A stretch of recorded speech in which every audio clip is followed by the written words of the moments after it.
26 მაისს აბუ-დაბიში GMT-ის დროით სადღაც პირველ საკლდა 20 წუთი, ანუ ადგილობრივი დროით, თბილისის დროით 4:23 წუთზე დაეშვა Georgian Airways-ის VIP თვითმფრინავი ბორტი 4L TGB ბომბარდირი და აღნიშნული ხომალდი სხვათაშორის რეგულარულად გამოიყენება საქართველოს მთავრობის ვიზიტებისთვის. კომპანია მას ასევე სხვადასხვა კლიენტებზეც აქირავებს.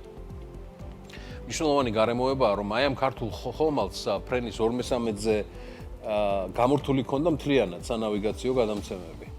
და ის მხოლოდ სპარსეთის ყურის თავზე დაფრენამდე 20 წუთით ადრე ჩართო. შესაბამისად, საჯარო მონაცემთა ბაზაში არ იძებნება ინფორმაცია, რომელი ქვეყნიდან გამოფრინდა აღნიშნული ბორტი. დაშვების შემდეგ დაახლოებით 3:25 წუთზე, ანუ თბილისის დროით 7:25 წუთზე ხომალდი აფრენდა და სპარსეთის ყურის თავზე სანავიგაციო გადამცემი კვლავ გამორთო. შესაბამისად, უცნობია თუ სად დაეშვა აღნიშნული ხომალდი. სასამართლოს ხდომაზე სუსის ვერსიით სადახლოს მიმდებარე ტერიტორიაზე დაკავებულმა გიორგი ბაჩიაშვილმა განაცხადა, რომ ის სწორედ Georgian Airways-ის ბომბარდირის მეშვეობით ჩამოიყვანეს. მედიაში გამოქვეყნებული ინფორმაციის თანახმად ბაჩიაშვილი აბუ-დაბიში სასტუმროში დააკავეს. ცხადია სხვანაირად არც იქნებოდა და BMG ავიაკომპანია Georgian Airways დაუკავშირდა, სადაც გითხრეს, რომ კერძო შეკვეთებისთვის მსურველები მათ ბორტს ლამის ყოველდღე ქირაობენ. პერსონალურ მონაცემებს კი გზავრების შესახებ არ გასცემენ. დამაზუსტებელ კითხვაზე, რადგან ბაჩიაშვილის მონათხრობი არ ასახავს სამგზავრო მომსახურებას და შეიცავს დანაშაულის ნიშნებს, ხომ არ გსურდათ რაიმე დამატებითი კომენტარის გაკეთება ან უარყოფა, კომპანიაში გითხრეს, რომ დამატებით ვერაფერს გვეტყვიან. კერძო თვითმფრინავს ქირაობენ ყოველთვის და ყოველდღე ადამიანები. დამატებითი ინფორმაცია პერსონალურია და ვერ გეტყვით ვერაფერს და ვერც კომენტარს გავაკეთეთ. რაც შეეხება ჩვენ სამთავრობო თვითმფრინავს, ბორტი ტექნიკური შემოწმებისთვის დიდი ხანია საზღვარგარეთაა და არ ემსახურება გზავრებს. აცხადებს კომპანია Georgian Airways. შუათშორის მოგვიანებით კომპანიის მიერ გავრცელებულ განცხადებაში ისიც წერია, რომ კომპანიის მიერ შესრულებული ჩარტერული რეისები სრულად შესაბამისობაშია კანონთან და რეგულაციებთან.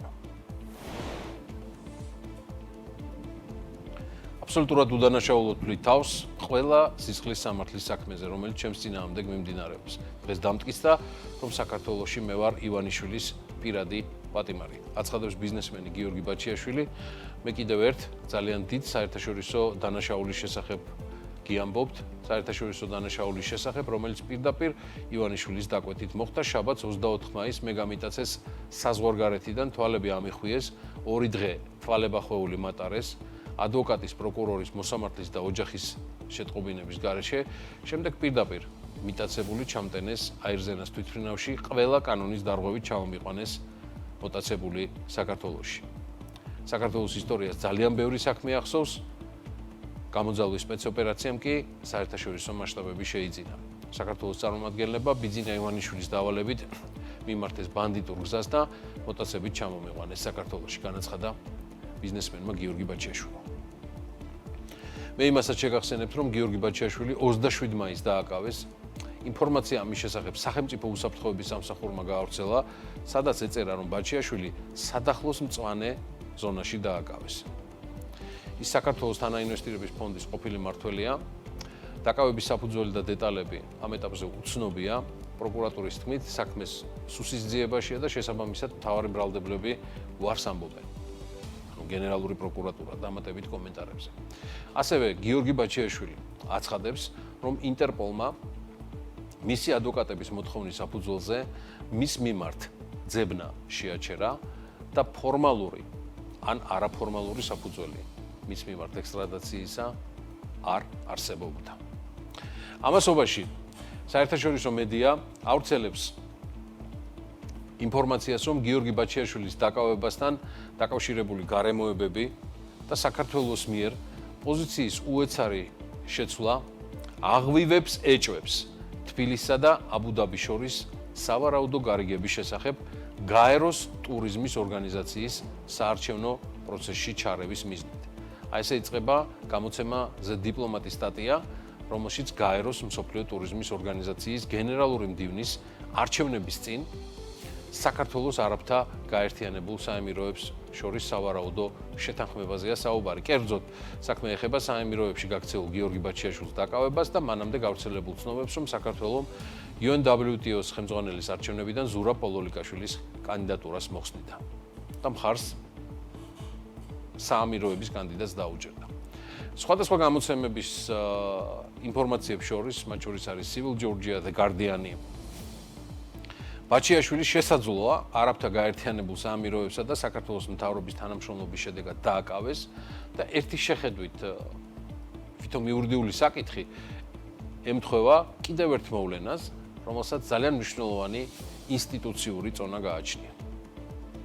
საქართველოს მიერ გაეროს ტურიზმის მოქმედი გენერალური მდივნის პოსტზე ზურაბ პოლოლიკაშვილის მხარდაჭერის მოულოდნელი გაუქმება, მაშინ როცა ის კენჭს მესამე ვადით იყრიდა, არის სწორედ აღნიშნული ეჭვების საფუძველი.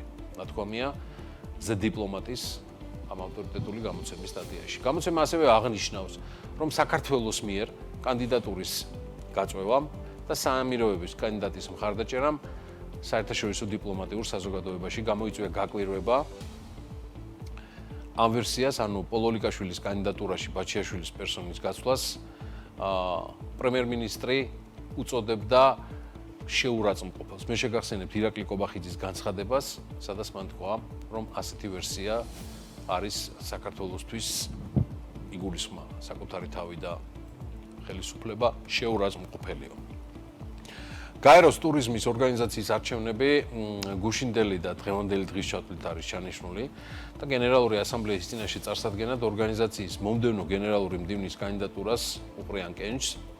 დიპლომატიური და საერთაშორისო საზოგადოებები გაეროს საარჩევნო პროცესის სრული გამჭვირვალობით ჩატარებისკენ მოუწოდებენ და ამჟამად მსოფლიო ტურიზმის ორგანიზაციის გემდივნის პოზიციას ზურაბ პოლოლიკაშვილი იკავებს უკვე მეორე ვადით და ორგანიზაციის ხელმძღვანელად ქართველი დიპლომატი პირველი ვადით აირჩიეს 2017 წელს, ხოლო მეორე ვადით 2021 წელს დაამტკიცეს და მისი უფლებამოსილება მიმდინარე წლის 31 დეკემბერს იწურება. იმისთვის, რომ აი ამ ორგანიზაციის საბჭომ გენერალური ასამბლეის დირექტორის კანდიდატურა წარუდგინოს, 35 წევრიდან სულ მცირე 18 ქვეყნის მხარდაჭერა გახლავთ საჭირო.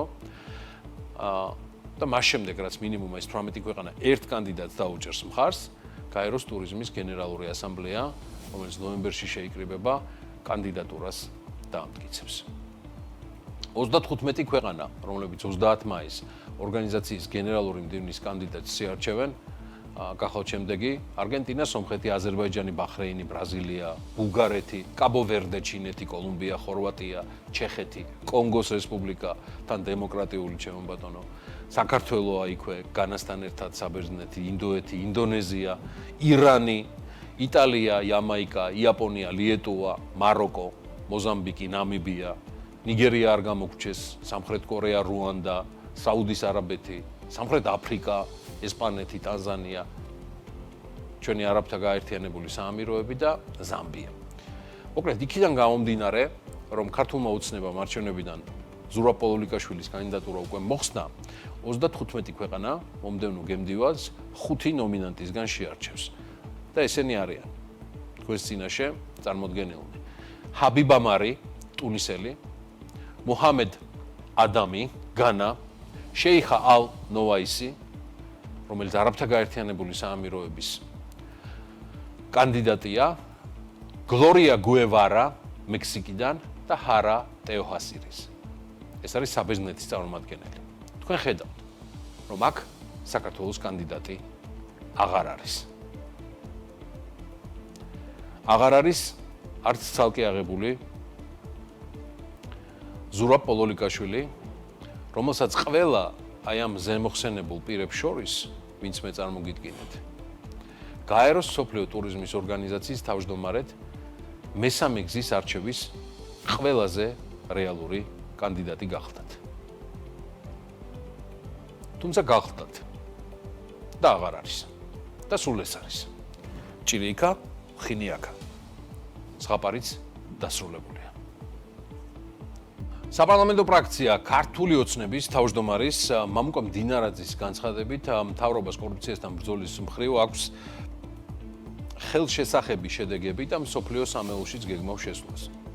ჩვენ კორუფციასთან ბრძოლის თვალსაზრისით რეიტინგებში საკმაოდ წინ წავიწიეთ და ამოცანაც გვაქვს, რომ სოფლიოს სამეულშიც მოვხდეთ.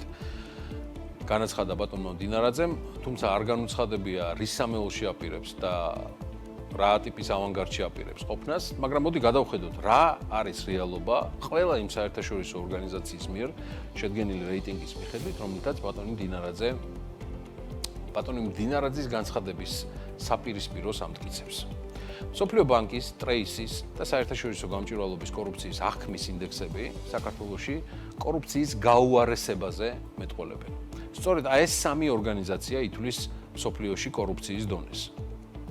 მათ ინდექსებში საქართველოს უკანასკნელ წლებში შედეგების ცალსახად გაუარესება უფიქსირდება. კერძოდ, დავიწყოთ მსოფლიო ბანკისგან. მსოფლიო ბანკის მსოფლიო მმართველობის ინდიკატორებში ავიღოთ ოფიციალური დოკუმენტი. კორუფციასთან ბრძოლის კრიტერიუმში საუკეთესო ქულა საქართველოს ჰქონდა 2014 წელს, ანუ 11 წლის წინ. და ის შეადგენდა 77-ს. 2024 წელს გამოქვეყნებული ინდექსით, რომელიც 2023 წლის მოვლენებს ასახავს, საქართველოს ქულა იყო 71. შესაბამისად, მსოფლიო ბანკი ქვეყანაში კორუფციასთან ბრძოლის მხრივ ხედავს არა გაუმჯობესებას, არამედ გაუარესებას. რაც შეეხება საერთაშორისო გამჭვირვალობის კორუფციის აღქმის ინდექსს, უკანასკნელი შეფასება 2025 წლის თებერვალში გამოქვეყნდა და ის 2024 წელს არსებულ შედეგებს ასახავდა. ამ ინდექსში საქართველოს ქულა შეადგენს 53-ს, რაც 2023 წლის ქულის იდენტურია, თუმცა უფრო წინა წლებში საქართველოს ქულა უფრო მაღალი იყო. მაგალითად 2018 წელს ჩვენი ნიშნული 58-საც კი შეადგენდა. დღეს 53-ია. და ტრეისის კორუფციის მატრიცის ინდექსი, რომელიც 2024 წელს არსებულ ვითარებას ასახავს, საქართველოს ქულაა 36, რაც ნაკლები ქულაა ჯამში, რო იცოდეთ ამ რეიტინგის მიხედვით, მით მაღალია პოზიცია. 0 საუკეთესოა, 100 ყველაზე დაბალი. და ამ ტრეისის რეიტინგის მიხედვითაც კი მსოფლიოში 54 ადგილს ვიკავებთ. ამის დოკუმენტიც თქვენს წინაშია. 2023 წლის ინდექსში საქართველოს ქულა იყო 34, რითითაც მსოფლიოში ვიკავებდით 35 ადგილს. 2022-ში 33. საქართველოს პოზიცია 33 იყო. 2021-ში 26 ქულა იყო და საერთოდ 29 ადგილზე ვიყავით. შევახსენებ ყველას, 2020-ში ქულა 25 იყო და პოზიცია იყო 22. მაგრამ ალბათ გაინტერესებთ, როდის იყო საუკეთესო პოზიცია ბოლო წლებში. გეტყვით? ეს იყო 2017 წელს. როდესაც ქულების რაოდენობით დავაგროვეთ 23 და 25 პოზიციაზე ვიყავით, როგორც ყველაზე ნაკლებად კორუმპირებული ქვეყანა. შესაბამისად 2017 წლიდან დღემდე საქართველოს ამ ინდექსში 13 ქულა დაკარგა, პოზიცია კი 19-ით გაუარესა. ამიტომ ბატონი დინარაძე სამეულში ყოფნასში თუ რაიმე სხვას არ გულისხმობს, სამივე ძირითადი აღმრიცხველი კორუფციის მსოფლიოში აბსოლუტურად საპირისპიროს გვეუბნება და გვიდასტურებს დოკუმენტაციით, ვიდრე თავად აკეთებს განცხადებას.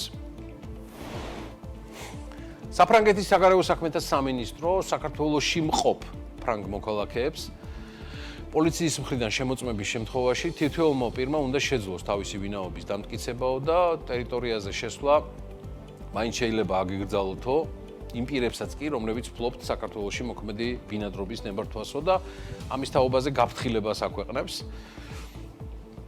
საუბარია 2023 წლის 28 ნოემბრიდან თბილისში, ასევე სხვა ქალაქებში ყოველდღიურად იმართება ხანდახან მასშტაბური აქციები. მე ვციტირებ ამ შემთხვევაში საფრანგეთის საგარეო საქმეთა სამინისტროს განცხადებას. აქციების დროს ხშირად ხდება დაკავებები და ძალოვანთა მიერ დემონსტრანტების ძალით დაშლა, განსაკუთრებით პარლამენტის მიმდებარე ტერიტორიაზე, თავისუფლების მოედანსა და რესპუბლიკის მოედანს შორის. ასეთ აქციებში მონაწილეობა შესაძლოა დაჯარიმდეს დიდი ოდენობის ჯარიმით. საუბარია 5,000 ლარი თითო ჯარიმაზე, რაც აღემატება 1,600 ევროს და შესაძლოა რამდენიმე ჯარიმაც დაგეკისროთ ერთდროულად. რეკომენდირებულიაო ეუნება საფრანგეთის საელჩო თავის მოქალაქეებს, რომ საქართველოში მყოფმა ფრანგმა მოქალაქეებმა თავი შეიკავონ მსგავსი შეკრებებისგან. შეგახსენებთ, რომ პოლიციის მხრიდან შემოწმების შემთხვევაში თითოეულმა პირმა უნდა შეძლოს თავისი ვინაობის დამტკიცება. საქართველოს ტერიტორიაზე შესვლა შეიძლება აეგრძალოს იმ პირებსაც კი, რომლებიც ფლობენ საქართველოს მოქმედ ბინადრობის ნებართვას. მოგზაურებს ურჩევენ გამგზავრებამდე წინასწარ გადაამოწმონ. არსებობს თუ არა ფაქტორები, რომლებიც საქართველოს ტერიტორიაზე შესვლის გვარის მიღების რისკს ზრდის. მათ შორის შეიძლება იყოს აქციებში მონაწილეობა ან სოციალური ქსელით გაწეული აქტივობა.